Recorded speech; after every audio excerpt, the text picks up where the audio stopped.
तर नागपुरात भाजप प्रचाराचा पॅटर्न बदलणार आहे। मोठ्या जाहीर सभाऐवजी छोट्या सभा संवादांवर भर असणार आहे।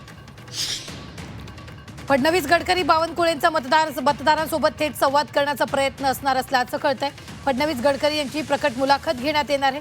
भाजपचे निवडणूक प्रभारी आमदार प्रवीण दटकेंनी याबाबतची माहिती दिली आहे। मुंबईत राज आणि उद्धव ठाकरेंच्या मुलाखती होणार असताना नागपुरातही मुख्यमंत्री देवेंद्र फडणवीसांच्या मुलाखतींचा बेत आखण्यात आलाय।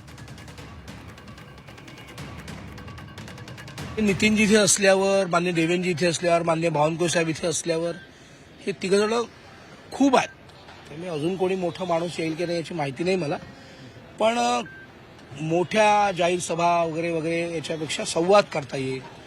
नितीनजींच्या काही वेगळ्या पद्धतीच्या बैठकी करता येईल, देवेंद्रजींची एखादी प्रगट मुलाखत घेता येईल, बावनकुळे साहेबांचा काही मोठे ठिकाणी 100, 150, 200 ठिकाणी जाऊन एखादं चांगला संवाद घडवता येईल, त्या दृष्टीने काही जवळ बोलता येईल, अशा याच्यात करण्याचा प्रयत्न आम्ही करतो आहे। आणि वेळोवेळी कळेल स्टार प्रचारक कोणी येईल तशा सभा होतील।